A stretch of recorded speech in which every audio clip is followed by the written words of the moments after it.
Roger, TV circuit breakers in. Reach 5 clear. Roger. And we're getting a picture on the TV.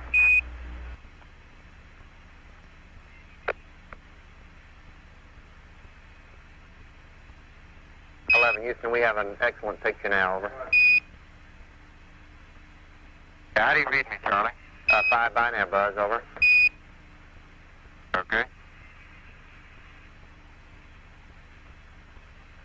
More mundane affairs. Now that we've left the moon, I'd like to trace through a little bit for you developments that have taken place in the food department.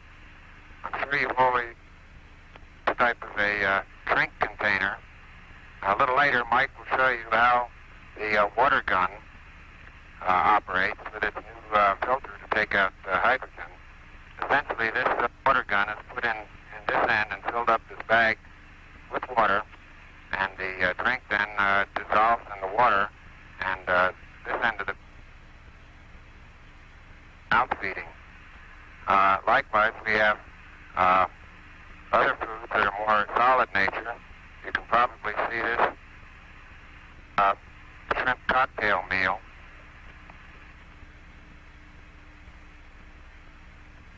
This afternoon, while the two of us had salmon salad. Another early development was the use of bite-sized food. 11, Houston, Buzz, you're breaking up badly. Would you check your Vox, over?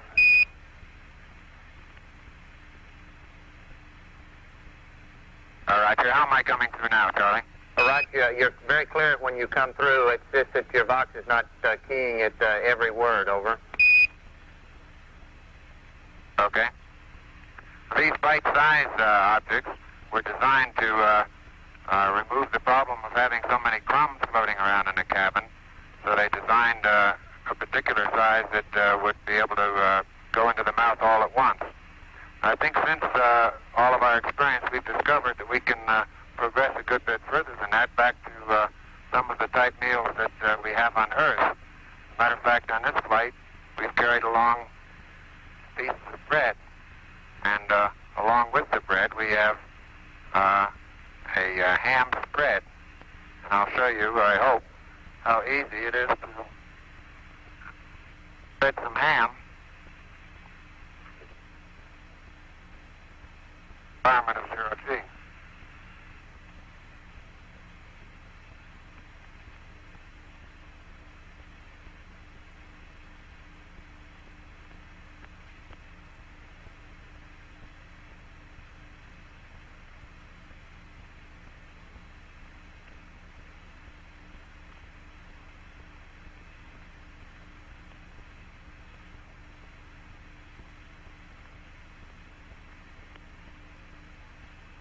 We've discovered that it is quite easy to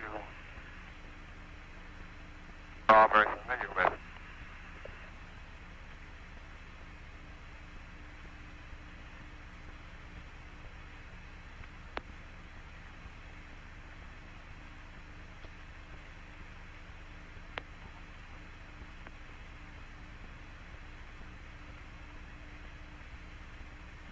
Apollo 11, Houston, we notice your roll rate increasing. Would you please see if you can bring that down to about 0 for us, so we'll be losing a high gain shortly, over.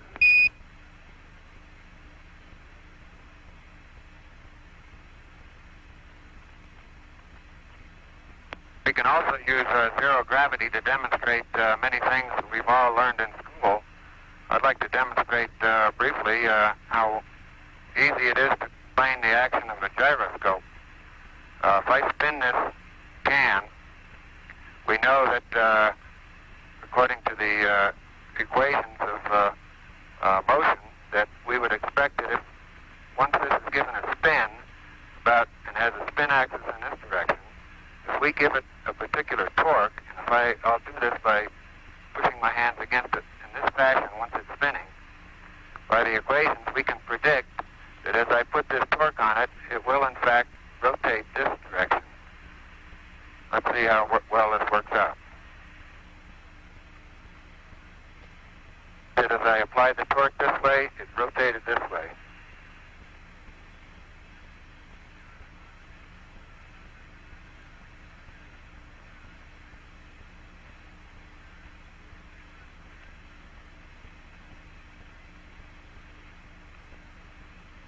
Too close, I think.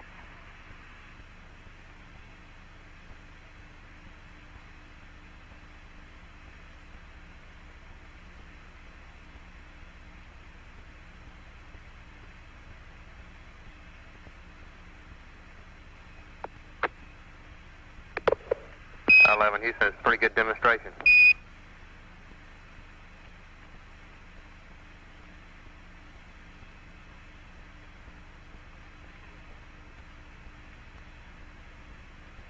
Houston, this next is a little demonstration for the kids at home, all kids everywhere for that matter.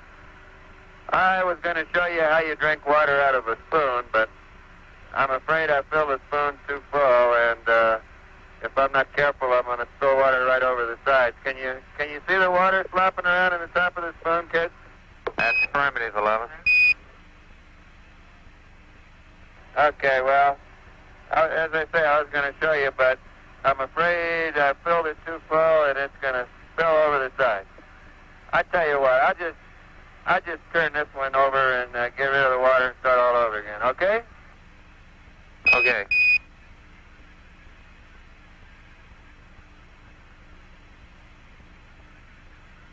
And you can see up here we don't know where over is. One up is as good as another. That really is water, though, I'll show you.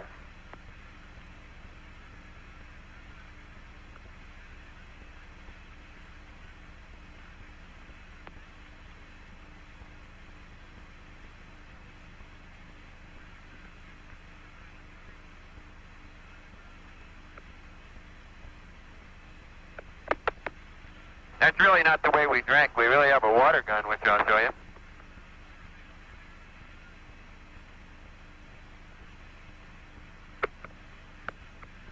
Here's the water gun. This cylindrical thing on the end of it is a filter with several membranes. One allows water to pass, but not any gas. The other allows gas to pass, but not any water. So by routing the gaseous water, which comes from our tank, through this filter, we're enabled to drink purified water without the gas in it, filtered water.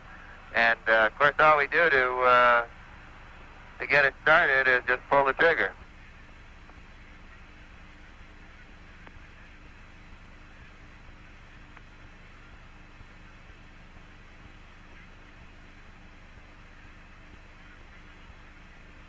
Sort of messy. I haven't been at this very long. It's sort of the same system that the Spaniards used to drink out of wineskins at bullfights. Only I think it's even more fun. Well, be seeing you, kids. Thank you from all the kids in the world here in the Moker who can't tell the Earth from the Moon. All right, just stand by one and we'll get you that Earth for you.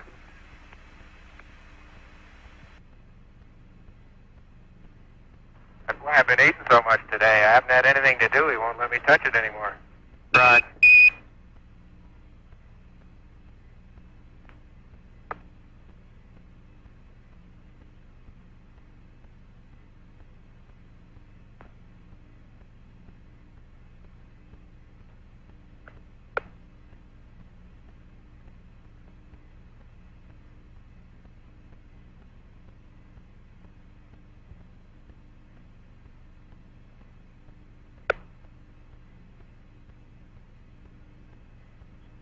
Houston, if that's not the Earth, we're in trouble. That's the Earth, and we have a very good view of it today. There are a few more cloud bands on than yesterday when we beamed down to you, but it's a beautiful sight.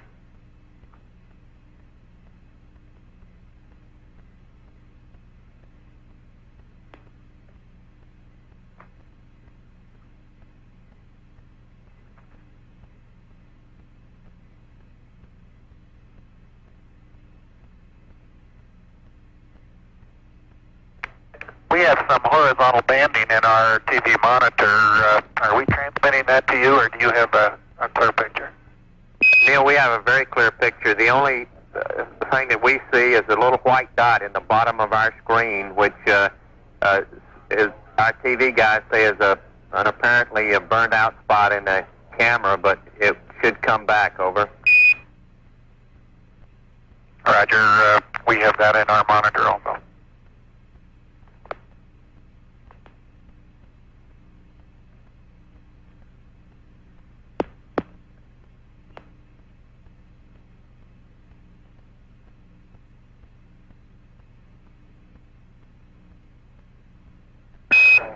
Houston, we do have 3 lines across our TV. I thought it was just a transmission problem, but everybody's telling me now that it probably is on the downlink. Over.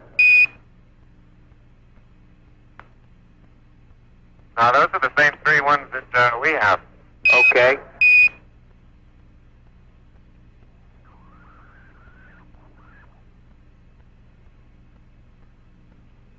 How far out are we now, Charlie? Stand by, I'll give you an exact figure.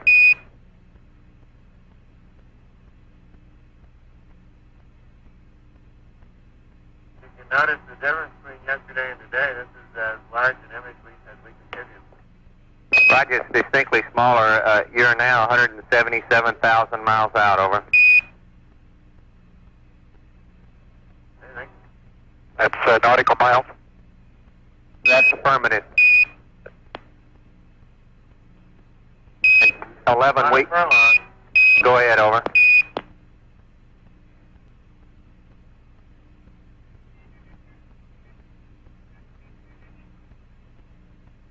Houston, we see still see the banding along the intertropical convergence. I guess the most predominant one is around the equator, or slightly north of the equator. Yeah, that's the way it looks, Charlie. Same as yesterday. All right.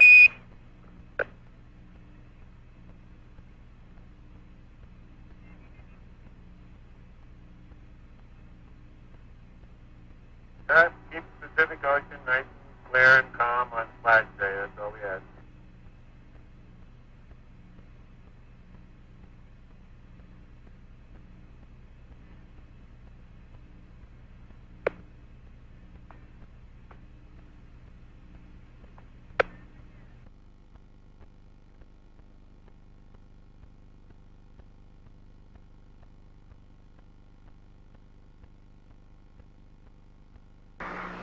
Under 2. Flight Fido looking real good. Roger. Give us an estimated switchover time, please, Houston. Roger, stand by. You're looking great at 8 minutes. Got an estimated, what's our T-go guidance? 30 seconds to P64. Roger, about 30 seconds. You got 30 seconds to P64. Okay, we still got landing radar guidance. Affirm. Okay, is it converged? Oh, it's beautiful. Is it converged? Yes. Okay. Flight Fido, we're go. Look real good. Roger, Fido. Eagle Houston coming up 8:30. You're looking great.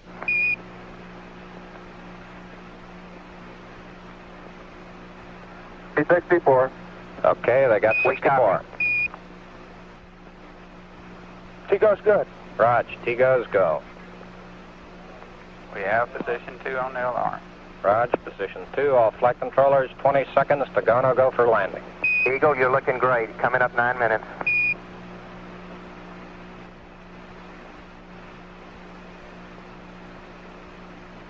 Okay, all flight controllers, go for landing. Retro. Go. Fido. Go. Guidance. Go. Control. Manual Telcom. control is good. GNC. Go. ECOM. Roger, copy. Surgeon. Go. Capcom, we're go for landing. Eagle Houston, you're a go for landing. Over.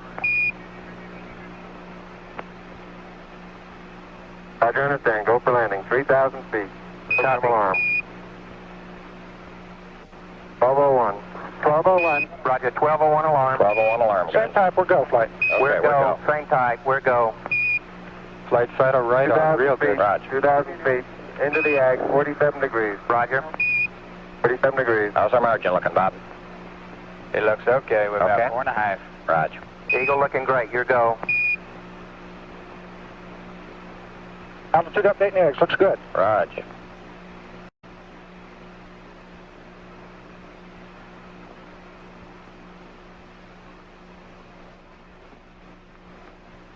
Roger, 1202, we copy it. How you doing? 35 Control? degrees. We look good here, fine. All right, how about you, Tom? Go. Guidance, you happy? Go. Down at 23. Go. 700 feet, 21 down, 33 degrees. 100 feet, down at 19. 540 feet, down at 30, down at 15. Attitude hold. Okay, at hold. I think we better be quiet. Okay, 400 Roger. feet, down at 9. Okay, the only call-outs from now on will be Okay, fuel. forward. 1050 feet, down at 4. 30, 66. half down.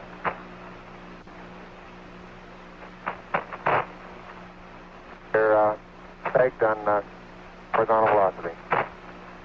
300 feet down, 3.5. 47 forward. Put up. Down 1.5 down. 70.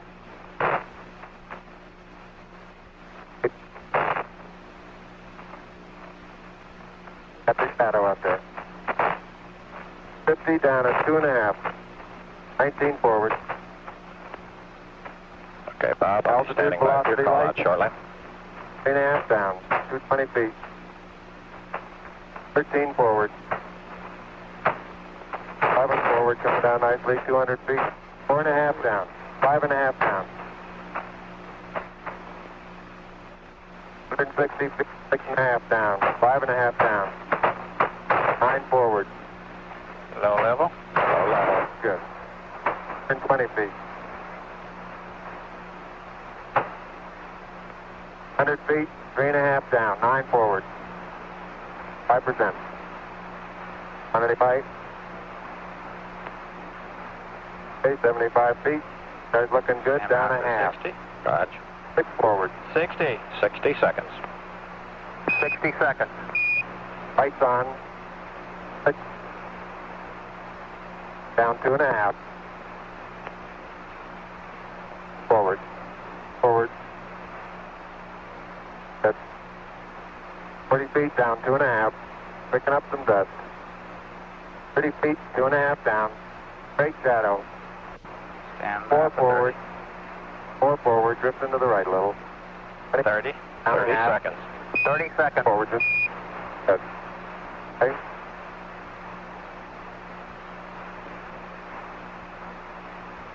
Contact light. Okay, engine stop. APA at a descent. Okay, everybody, T1. Stand by for T1. Tranquility Base here. The Eagle has landed. Roger, Tranquility. We copy you on the ground. You got a bunch of guys about to turn blue. We're breathing again. Thanks a lot.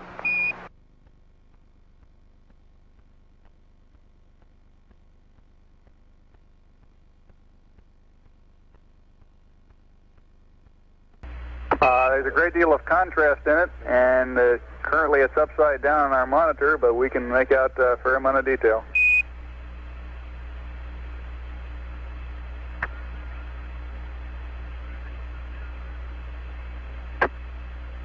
Okay, would you verify the position, the opening I ought to have on the camera?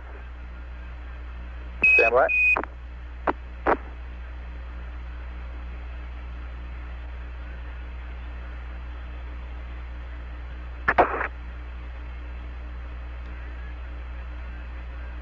Okay, Neil, we can see you coming down the ladder now. Neil, we can see you coming.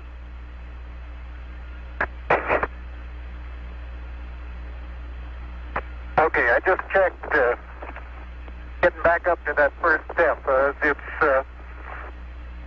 isn't collapsed too far, but it's adequate to get back up. Roger, we copy. It's a pretty good little jump.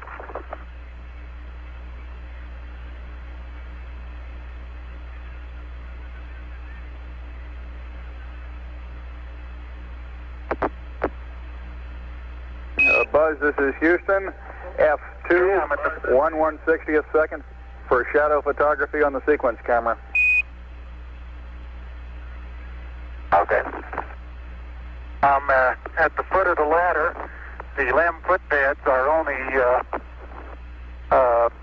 depressed in the surface about 1 or 2 inches, although the surface appears to be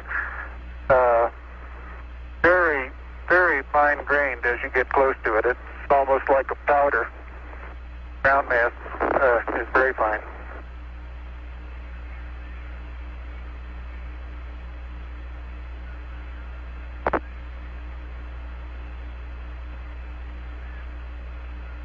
I'm going to step off the limb now.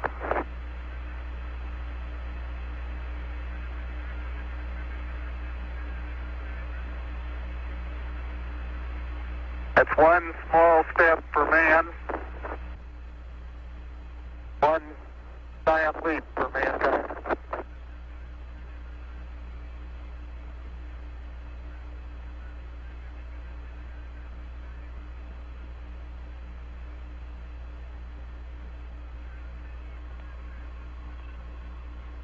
As the surface is fine and powdery, I can pick it up loosely with my toe. It does adhere in fine layers, like powdered charcoal, to the sole and sides of my boot. I only go in a small fraction of an inch, maybe an eighth of an inch, but I can see the footprints of my boots and the treads in the fine sandy particles. Neil, this is Houston. We're copying.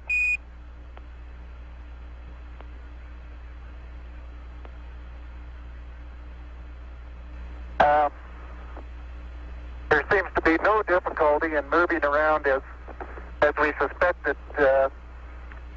It's even perhaps easier than the simulations of 16G that we performed in various simulations on the ground.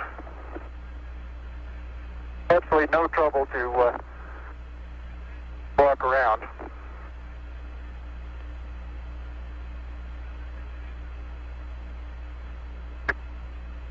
The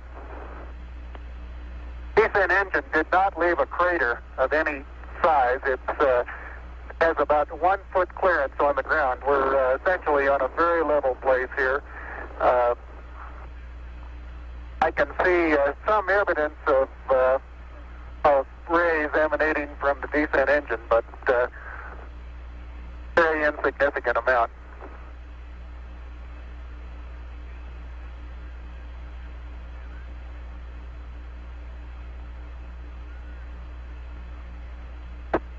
Okay, Buzz, we ready to bring down the camera? I'm all ready. I think it's 2 miles squared away in good shape. Okay. Okay, you'll have to pay out all the LEC. It looks like it's coming out nice and evenly. Okay, it's quite dark here in the shadow and a little hard for me to see that I have good footing. I'll work my way over into the sunlight here without looking directly into the sun. Okay, it's taut now.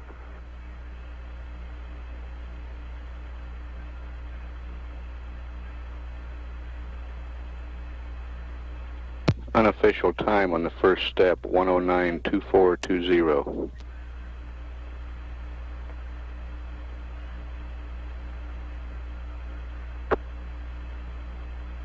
Yeah, I think you're pulling the wrong one. I'm ready to pull it down now. There was still a little bit left in the... Okay, don't hold it quite so tight. Okay? Okay.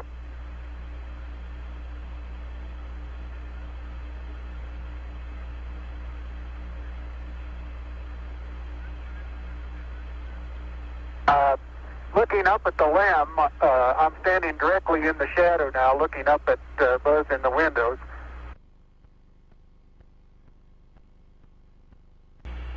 Okay, how's the temperature look on there? Temperature of the camera is showing cold. I'm a little cool. I think I'll change. Well,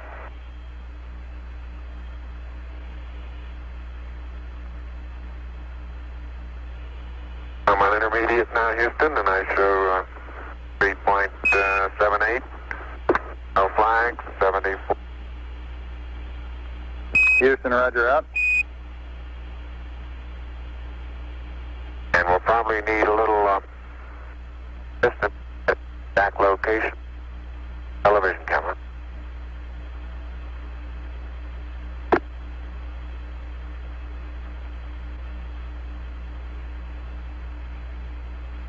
And Neil, it look at the minus Y strut.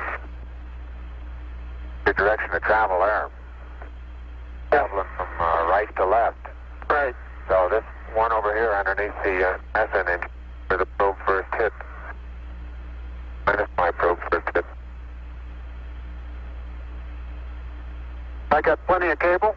You got plenty more.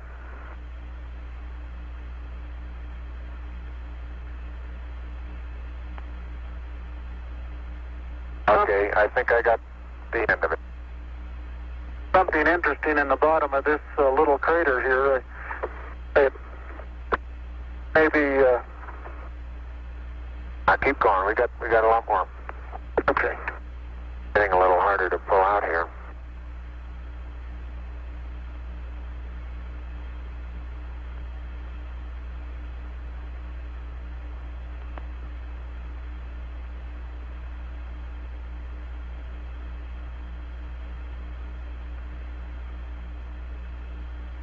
If you stand on the ladder facing forward, the minus Y strut is the landing gear to your left. Say I am, Buzz.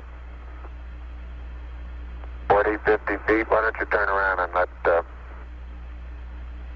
get a view from there and see what the field of view looks like. You're backing into the cable. Okay. Turn around to your right, be better. I don't want to go into the sun if I can avoid it. That's right, yeah. Just leave it. All right, let it sit like that and walk around it.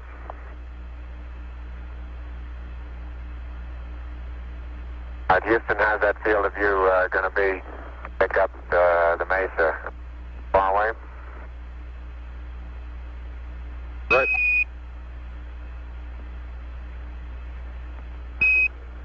Neil, this is Houston. The field of view is okay. We'd like you to aim it a little bit more to the right, over. Okay. Okay, that's all the cable we have.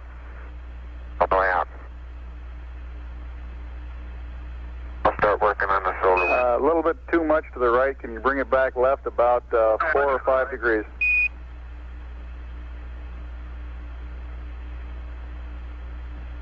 Okay, that looks good, Neil. Hey, that looks good, Neil. Okay, now, think I ought to be farther away or closer? Can't get too much further away. Let's try it like that for a while. I'll get a couple panoramas with it here. Roger, you look okay as far as distance goes, Neil, and we'll line you up again when you finish the panorama. You're going too fast on the panorama sweep. You're going to have to stop for... I haven't stopped. I haven't set it down yet. That's the first picture in the panorama. Right there. Roger.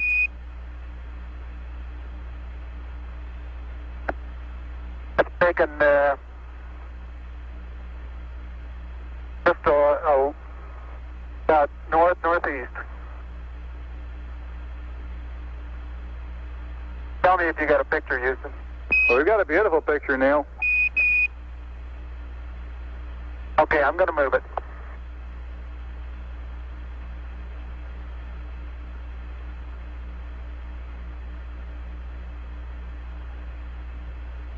Okay, there's another good one.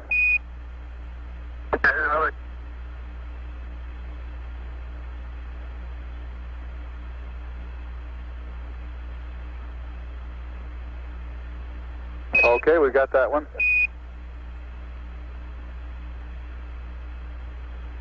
Okay, now this one's right down sun, straight west, and I want to know if you can see an angular rock in the foreground. Roger, we have An angular rock in the foreground. Roger, we have a large angular rock in the foreground, and looks like a a much smaller rock a couple of inches to the left of it, over. All right, and then on beyond it about 10 feet is an even larger rock that's very rounded. That rock is about, the closest one to you is about sticking out of the sand about 1 foot, and it's about 1.5 feet long, and it's about 6 inches thick, but it's standing on edge. Roger.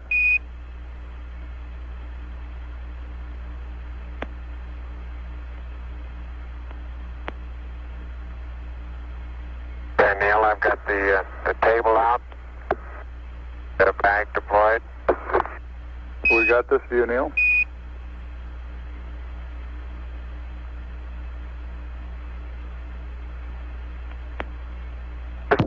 Straight south. Roger, and we see the shadow of the limb. In the hill, Roger, the little hill just beyond the shadow of the limb is a pair of elongate craters.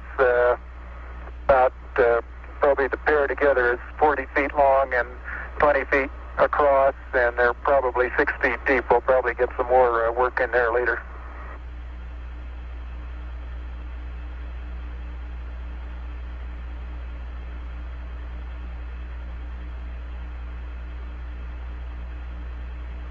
Roger, and we see Buzz going about his work. How's that for a final?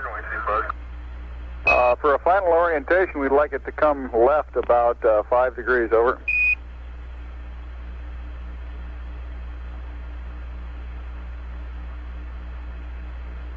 Back to the right about half as much.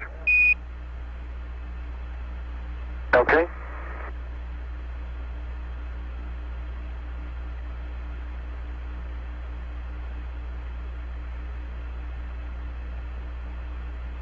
Okay, that looks good there, Neil. Yeah, that looks good there, Neil. Okay.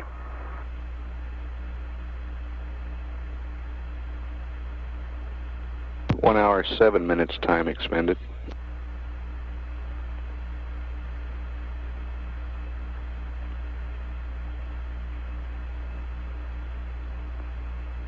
Okay, you can make a mark, Houston.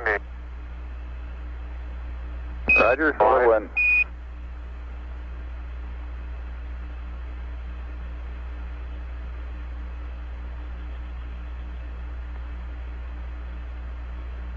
And incidentally, you can use the shadow that the staff makes to assist you in getting it perpendicular.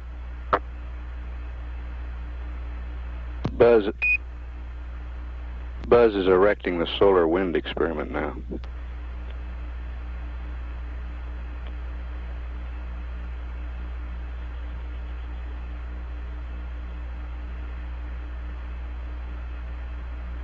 Some of these small depressions get soft, and you tend to think, oh, maybe 2 or 3 inches. I can see just exactly what the layer pictures showed when they pushed away a little bit. You can see force transmitted through the upper surface of the soil, and about 5 or 6 inches away, it breaks loose and moves as if it were caked on the surface, when in fact it really isn't. I noticed in the soft spots where we have footprints nearly an inch deep that the soil is very cohesive, and it will retain a slope of probably 70 degrees on the side of the footprint.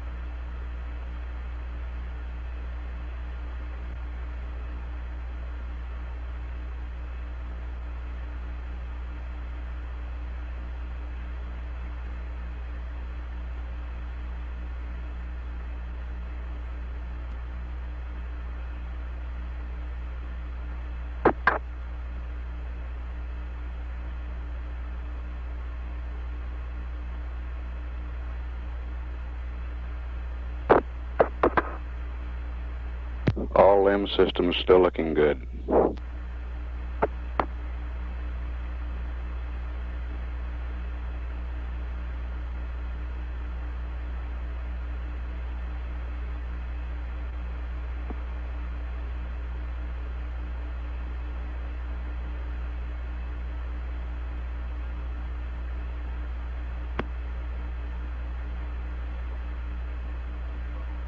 Okay? Yeah, I think that's next.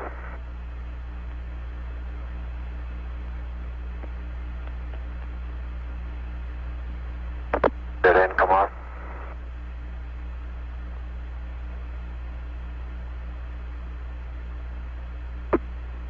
Where do I get the camera?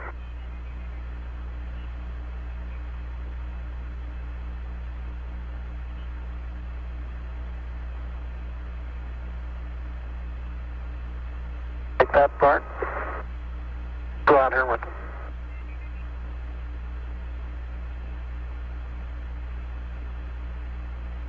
Head up to the rock here.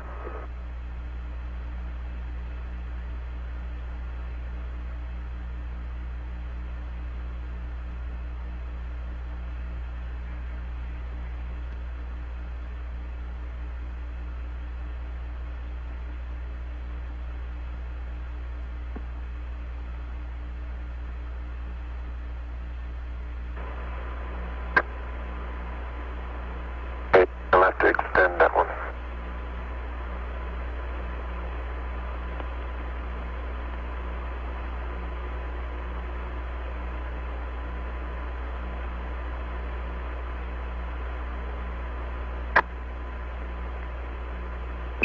Columbia, Columbia, this is Houston, ALS, over.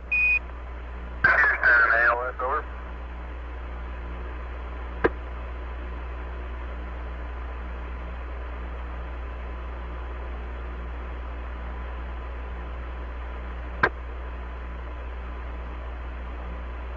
Neil Armstrong's been on the lunar surface now almost 45 minutes. Next time, I don't have camera.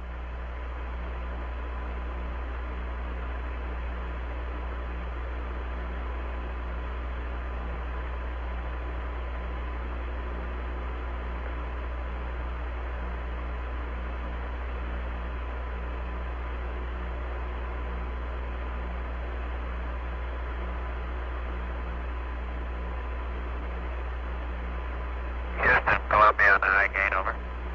Columbia, this is Houston, reading you loud and clear, over. Yeah, this is Houston reading. Yeah, read you loud and clear. How's it going? Roger, the EVA is progressing beautifully. I believe they're setting up the flag now. Great. I guess you're about the only person around that doesn't have TV coverage of the scene. That's all right. I don't mind a bit.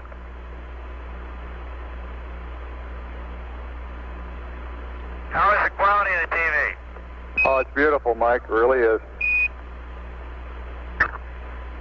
Oh, geez, that's great. Is the lighting halfway decent? Yes, indeed. They've got the flag up now, and you can see the stars and stripes on the lunar surface. now, and you can see the stars and stripes on the lunar surface. Beautiful, just beautiful.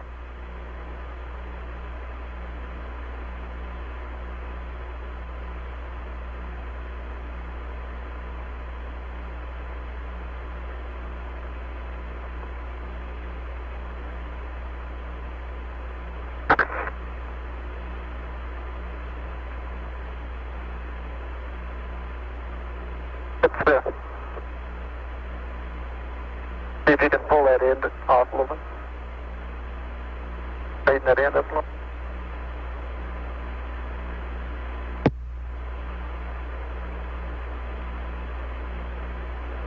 It won't go out.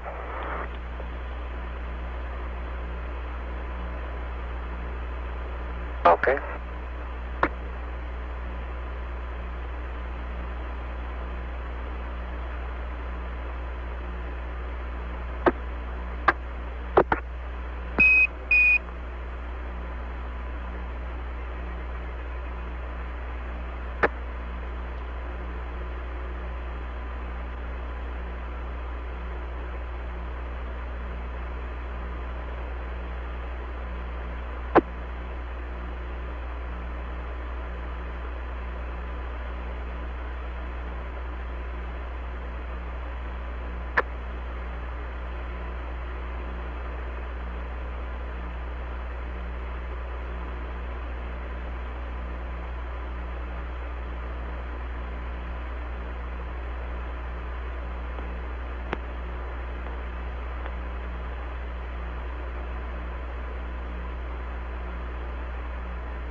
Neil, this is Houston, radio check, over.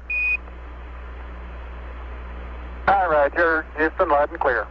Roger out. Loud and clear, Houston. Roger, Buzz.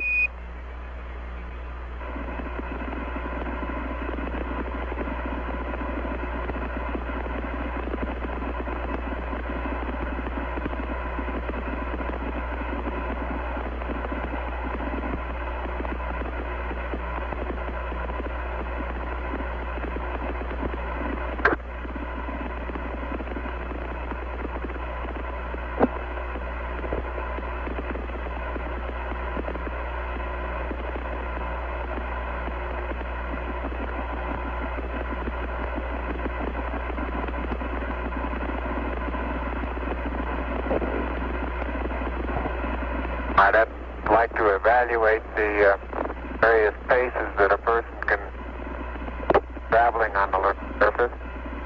I believe I'm out of your field of view. Is that right now, Houston? That's affirmative, Buzz.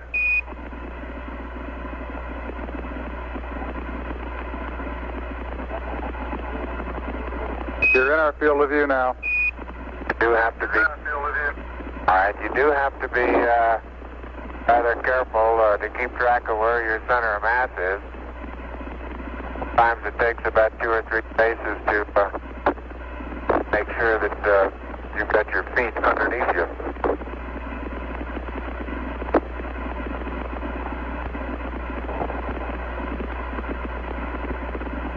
And about 2 or 3 or maybe 4 easy paces can bring you to a fairly smooth stop.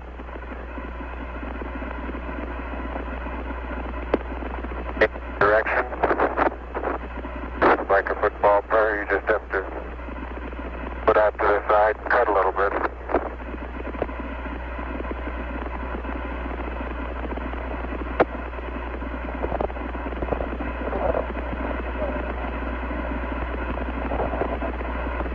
So-called kangaroo hop does work, but it seems your forward stability is not quite as good as it is in the conventional, more conventional one foot after another.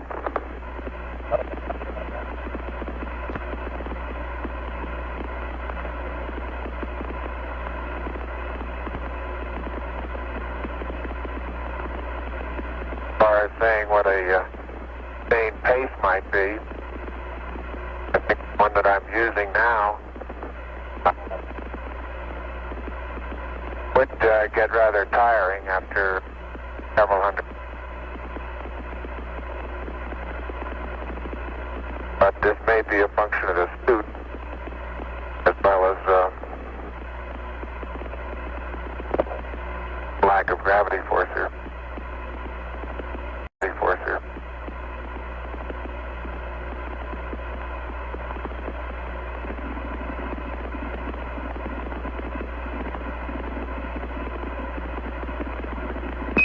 Tranquility Base, this is Houston. Could we get both of you on the camera for a minute, please?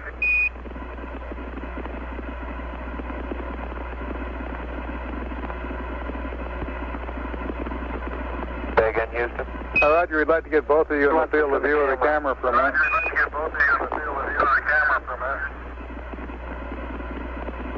Neil and Buzz, the President of the United States is in his office now and would like to say a few words to you. Over.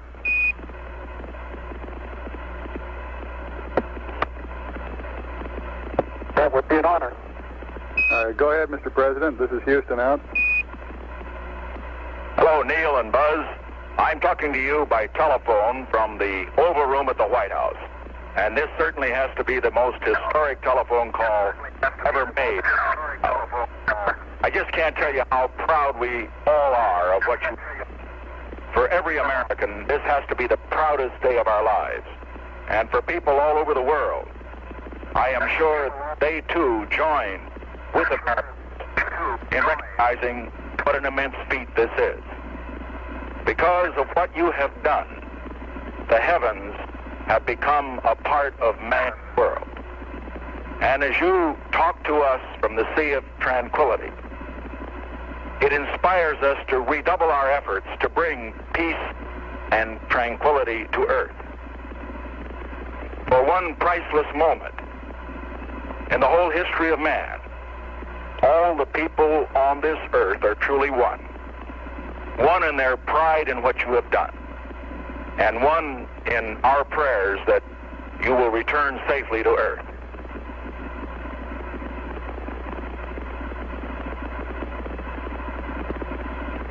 Thank you, Mr. President.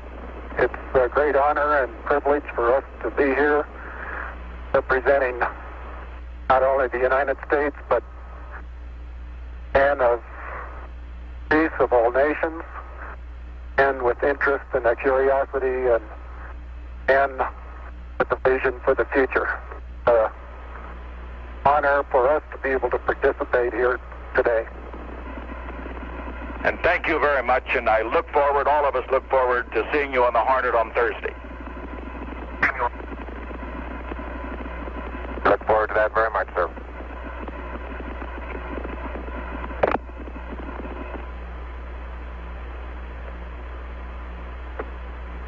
Columbia, Columbia, this is Houston, over.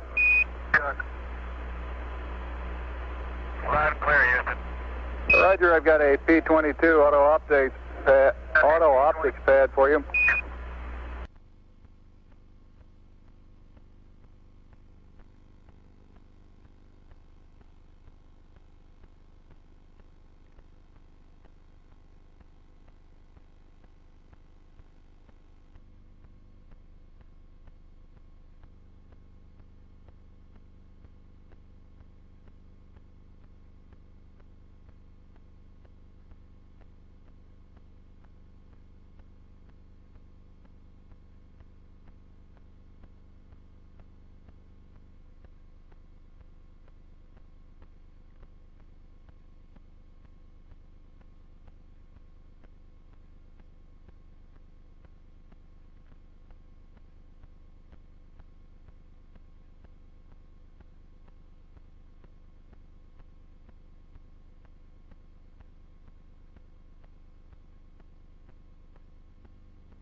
that has not been the case.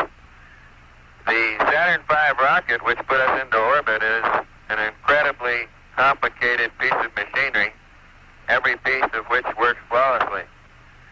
This computer up above my head has a 38,000 word vocabulary, each word of which has been very carefully chosen to be of the utmost value to us, the crew. This switch, which I have in my hand now, has over 300 counterparts in the command module alone. There's one single switch design. In addition to that, there are myriad of circuit breakers, levers, rods, and other associated controls. The SPS engine, our large rocket engine, on the aft end of our service module, must have performed flawlessly or we would have been stranded in lunar orbit. The parachutes up above my head must work perfectly tomorrow or we will plummet into the ocean. We have always had confidence that all this equipment will work and work properly, and we continue to have confidence that it will do so for the remainder of the flight. All this is possible only through the blood, sweat, and tears of a number of people. The American workmen who put these pieces of machinery together at the factory. Second, the painstaking work done by the various test teams during the assembly and the retest after assembly. And finally, the people at the Manned Spacecraft Center, both in management, in mission planning, in flight control, and last but not least, in crew training. This operation is somewhat like the periscope of a submarine. All you see is the three of us, but beneath the surface are thousands and thousands of others. And to all those, I would like to say thank you very much. 11, this is Houston. We're getting a good picture of Buzz now, but no voice modulation.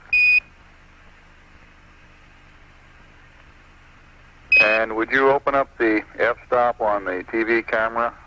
Try a Q2, please.